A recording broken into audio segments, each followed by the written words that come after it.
செய்ய போகிறோன்னா நல்லா ஆற வச்சுட்டு மிக்சியில் நல்லா நைஸாக அரைச்சிட போகிறோம். இப்போ இதை அரைச்சி எடுத்துகிட்டு வந்துடுறேன். இப்போ பாருங்கள், இந்த அரைச்சி வச்ச கேரட், வெந்த கேரட்டை நல்லா ஆற வச்சு மிக்சியில் நல்லா அரைச்சி பால் காய்ச்சி ஆறின பாலை ஊற்றி நல்லா கட்டி இல்லாமல் கரைச்சிட்டேன்.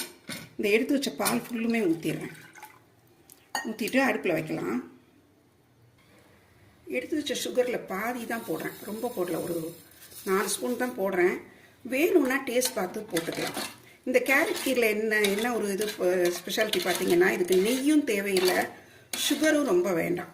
ஸோ நேச்சுரலாக இருக்கிற அந்த இனிப்பு, அந்த கேரட் இனிப்பே இதுக்கு தாராளமாக போதும். ப்ளஸ் பாலும் ஊற்றுறோம் இல்லையா, அந்த பாலும் ஊற்றி அதை கொஞ்சம் நல்லா கொதிக்க விடணும். கொதிக்க வச்சுட்டு நம்ம அந்த நட்ஸ் எல்லாம் சேர்க்க போகிறோம்.